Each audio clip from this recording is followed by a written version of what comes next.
సాయి బాబా సాయి బాబా సాయి బాబా సాయి బాబా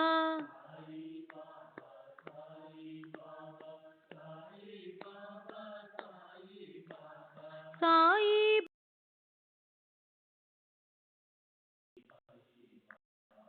సాయి బాబా సాయి బాబా సాయి బాబా సాయి బాబా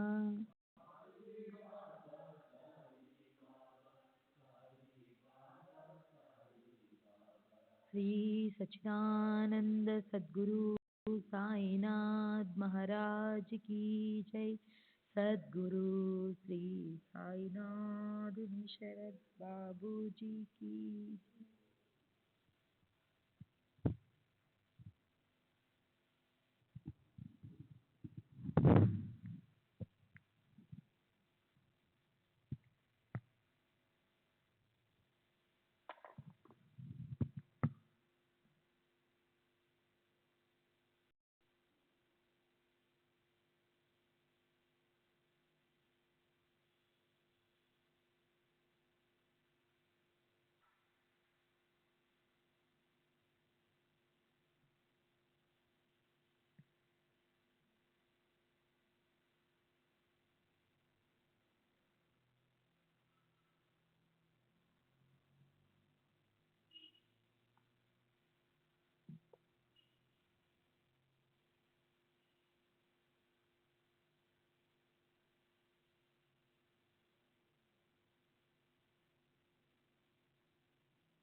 श्री सच्चिदानंद सद्गुरु साईनाथ महाराज की जय। सद्गुरु श्री साईनाथ शरद बाबू जी की जय। साई रहम नजर करना, बच्चों का पालन करना।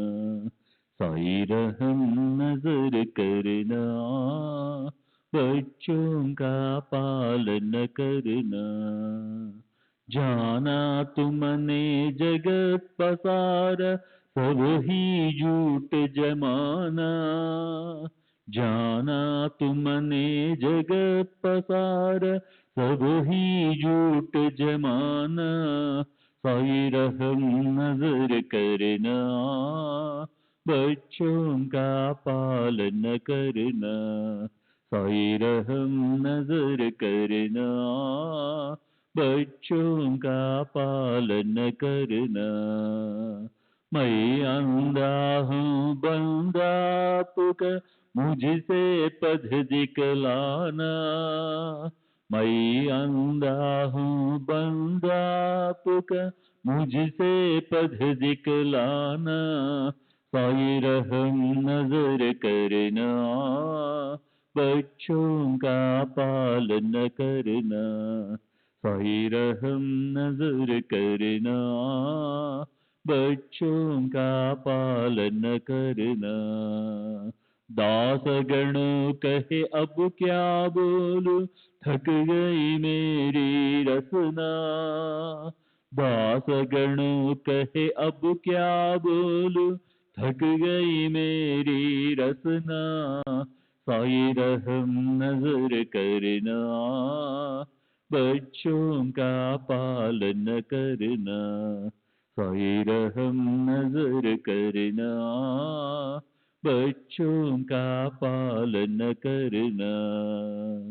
रहमो नजर करो अब मोरे साई, तुम बिना नहीं मुझे माँ बाप भाई।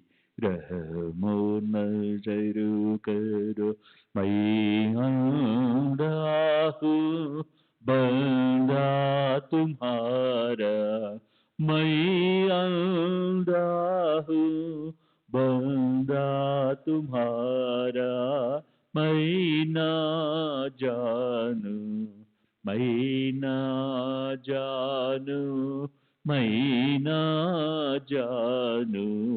अल्लाह इलाही रहमो नजर करो, रहमो नजर करो, अब मोरे साई तुम बिना नहीं मुझे माँ बाप भाई। रहमो नजर करो, काली जमाना मैंने गमाया, काली जमाना मैंने गमाया। साथी आखिर का, साथी आखिर का, साथी आखिर का तुम बिना कोई।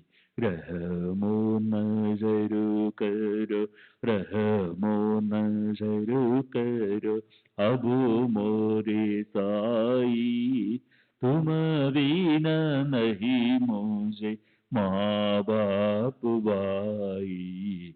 रहमो नजर करो, अपने मस्जिद का झाड़ू गणो है, अपने मस्जिद का झाड़ू गणो है।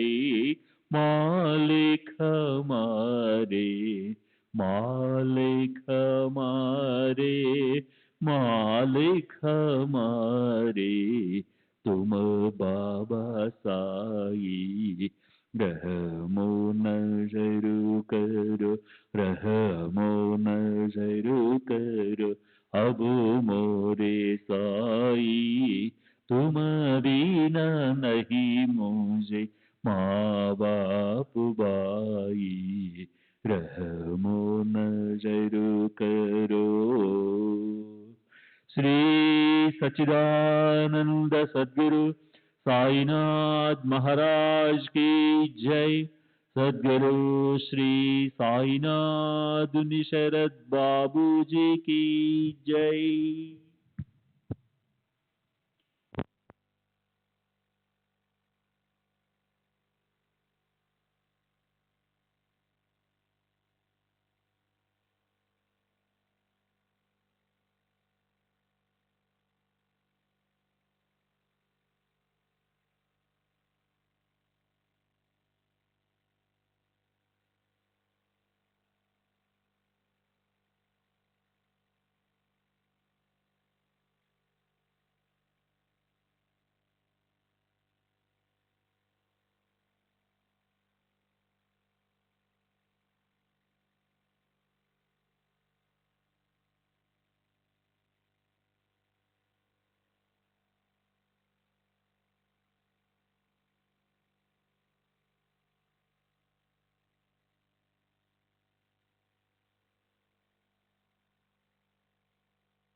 श्री सच्चिदानंद सद्गुरु साईनाथ महाराज की जय। सद्गुरु श्री साईनाथुनि शरद बाबू जी की जय।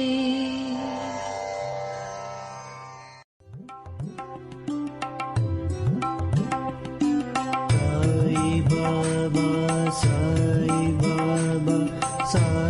बाबा साई बाबा